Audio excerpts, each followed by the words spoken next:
Hello friends, आपके अपने channel MVS classes में आपका स्वागत है। दोस्तों, आज का हमारा टॉपिक है प्रकाश का अपवर्तन। पिछले वीडियो में हमने प्रकाश के परावर्तन के बारे में डिस्कस किया था। उसमें प्रकाश के बारे में बताया था। प्रकाश एक ऐसा माध्यम है जिसके द्वारा हमें वस्तुएं दिखाई देती है।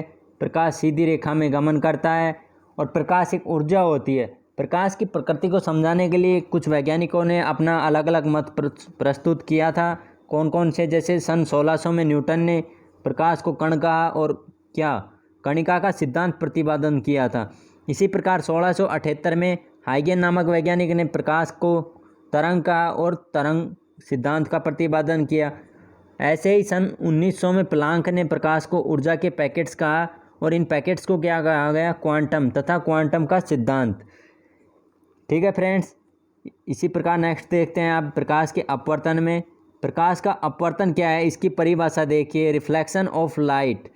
जब प्रकाश की किरण किसी पारदर्शी माध्यम में गति करती है तो प्रकाश का गमन एक सीधी रेखा के रूप में होता है।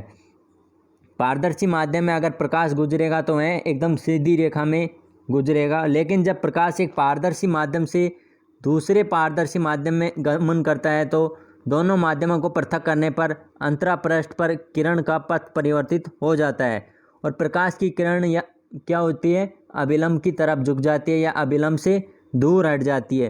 प्रकाश की इस घटना को क्या कहते हैं? प्रकाश का अपवर्तन कहते हैं। सीधी सी भाषा में कह सकते हैं कि प्रकाश की किरण का अभिलंब की तरफ झुकना या अभिलंब से दूर हटना ही क्या कहलाता है? प्रकाश का अपवर्तन कहलाता है। या फिर दूसरे शब्दों में हम कह सकते हैं जब प्रकाश एक माध्यम से दूसरे माध्यम में गति करता है तो प्रकाश का पथ विचलित हो जाता है। इस घटना को क्या कहते हैं? प्रकाश का अपवर्तन कहते हैं। इसके बाद देखिए अपवर्तन के दो नियम हैं, आपतित किरण, अपवर्तित किरण तथा आपतन बिंदु। क्या है? अभिलंब पर एक ही तल में होते हैं। जो आपतित किरण, अपवर्तित किरण और आपतन बिंदु तीनों अभिलंब के एक ही तल में होते हैं। किन्हीं दो माध्यमों में आपतन कोण की ज्या साइन आई तथा अपवर्तन कोण की ज्या साइन आर का अनुपात नियत रहता है। इस नियत अनुपात को क्या कहते हैं? स्नेल का नियम कहते हैं। देखिए, मान लीजिए कोई प्रकाश की किरण आई कोण पर आपतित हो रही है तथा अपवर्तन के बाद उसका कोण क्या हो जाता है? आर हो जाता है।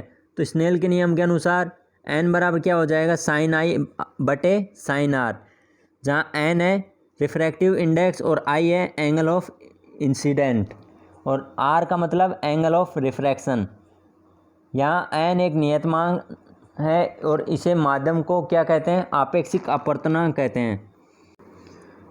आप देखिए अपवर्तन के उदाहरण, पानी में डूबे सिक्के का ऊपर उठाई दिखाई देना तथा पानी में डूबी पेंसिल की जो छड़ है वह उसका मुड़ा हुआ दिखाई देना और तारों का टिमटिमाना, आग की लपटों के पार देखने पर वस्तु। जब प्रकाश की किरण किसी विरल माध्यम से सघन माध्यम में प्रवेश करती है तो किरण अभिलंब की ओर झुक जाती है और जब प्रकाश की किरण सघन से विरल की ओर प्रवेश करती है तो किरण अभिलंब से दूर हट जाती है।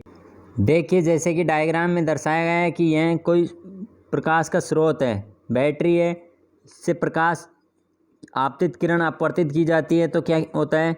यह अभिलंब की ओर सघन माध्यम से विरल माध्यम में आती है तो अभिलंब की ओर झुक जाती है। इसी प्रकार अगर विरल माध्यम से सघन माध्यम में प्रकाश का प्रवेश करते हैं तो क्या? अभिलंब से दूर हट जाती है। ठीक है फ्रेंड्स, इसी प्रकार एक माध्यम से अपवर्तनांक को किसी निर्वात में प्रकाश की चाल c तथा माध्यम में प्रकाश की चाल v के अनुपात द्वारा परिभाषित किया गया है। n बराबर होता है प्रकाश की निर्वात या वायु में चाल या प्रकाश की माध्यम में चाल। जब प्रकाश की किरण एक माध्यम से दूसरे माध्यम में प्रवेश करती है तथा यह गति करता है तो इसकी आवृत्ति क्या होती है? समान रहती है, लेकिन इसकी तरंग दैर्घ्य बदल जाती है। अब इसके बाद में देखिए पूर्णांतरिक परावर्तन की परिभाषा। जब सघन माध्यम से विरल माध्यम में जाती हुई प्रकाश की किरण आपतन कोण का मान, देखिए इसको ध्यान से देखना, क्रांतिक कोण, आपतन कोण का मान क्रांतिक कोण के मान से अधिक हो जाता है तो किरणें वापस उसी माध्यम में लौट जाती है और इसे क्या कहते हैं? प्रकाश का पूर्ण आंतरिक परावर्तन कहते हैं। अब यहाँ पे देखिए एक शब्द आया क्रांतिक कोण। क्रांतिक कोण का मतलब क्या होता है? जब प्रकाश की किरण सघन माध्यम से विरल माध्यम में जाती है तो वह अभिलंब से दूर हो जाती है। ठीक है, ये बात हमने अभी पढ़ी थी।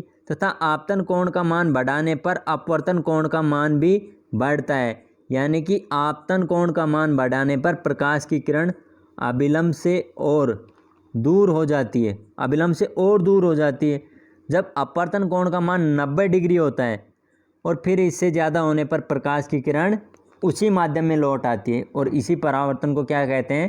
पूर्ण आंतरिक परावर्तन कहते हैं, यानी कि टोटल इंटरनल रिफ्लेक्शन। अब देखिए क्रांतिक कोण का मान कैसा कब होता है? अधिकतम लाल रंग, जब लाल रंग हो तो उसका अधिकतम मान, तथा बैंगनी रंग हो तो उसका न्यूनतम मान होता है क्रांतिक कोण का। अब देखिए पूर्ण आंतरिक परावर्तन के कुछ अनुप्रयोग क्या क्या है? जल में परख नली का चमकीला दिखाई देना, कांच में पड़ी दरारों का चमकना, जैसे कांच में दरार आ जाती है तो वह स्पष्ट चमकती रहती है, इसी प्रकार हीरे का चमकना। हीरे का चमकना भी पूर्ण आंतरिक परावर्तन का उदाहरण है। क्यों? क्योंकि यह बहुत ज़्यादा पूर्ण आंतरिक परावर्तन के कारण ही चमकता है, और हीरे के लिए इसका जो क्रांतिक कोण का मान कितना होता है? 24.41 डिग्री। कई बार एग्जाम में क्वेश्चन पूछ लिया जाता है यहाँ से कि हीरे में क्रांतिक कोण का मान कितना होता है, तो 24.41 डिग्री होता है, और यह बहुत ही कम है। जब प्रकाश की किरण हीरे से टकराती है तो उस समय हीरे का क्रांतिक कोण का मान कम होने के कारण उस किरण का पूर्ण आंतरिक परावर्तन होता है, इसीलिए हीरे से टकराया हुआ प्रकाश चमकता है। और रेगिस्तान में मरीचिका, ठंडे देशों में मरीचिका, रेगिस्तान में यात्री को पेड़ उल्टा दिखाई देता है, ग्रीष्मकालीन में सड़कों पर पानी भरा हुआ प्रतीत होता है। और एक होता है प्रकाश तंतु। प्रकाशिक तंतु में क्या होता है? ये एक ऐसी डिवाइस है जिसमें प्रकाश सिग्नल को बिना कम किए ही, अर्थात उसी तीव्रता से लंबी दूरी तक भेज सकता है। प्रकाशिक तंतु सिग्नल को पूर्ण आंतरिक परावर्तन से ही एक जगह से दूसरी जगह पहुंचा सकता है। जैसे केबल के माध्यम से देखा जाता है, टीवी की जो केबल होती है वो कैसा स्रोत है? प्रकाश तंतु का जो स्रोत। इसके बाद देखिए लेंस की क्षमता जो फोकस दूरी के व्युत्क्रम के बराबर होती है, यानी कि इसका फॉर्मूला क्या हो जाएगा? 1/f। और यह किसके बराबर होता है? 1/u minus 1/v। जो फोकस दूरी होती है उसका जो व्युत्क्रम होता है वह उसके प्रतिबिंब की लेंस से दूरी या वस्तु की लेंस से दूरी के अंतराल को। ठीक है फ्रेंड्स। इसके बाद में इसके कुछ मोस्ट फैक्ट्स हैं, और जो डायप्टर है वह लेंस की क्षमता का मात्रक है। इसके अलावा मुख्य फैक्ट्स हैं, मृगमरीचिका का पूर्ण आंतरिक परावर्तन का उदाहरण है, प्रकाश तंतु भी पूर्ण आंतरिक परावर्तन की घटना होती है, आकाश का नीला रंग प्रकीर्णन के कारण दिखाई देता है, और अंतरिक्ष यात्री को आकाश काला दिखाई देता है। ओके फ्रेंड्स, आज का वीडियो यहीं समाप्त होता है। फिर मिलेंगे अगले वीडियो में एक नई शुरुआत के साथ। अगर वीडियो पसंद आया है तो लाइक व सब्सक्राइब जरूर करें। धन्यवाद।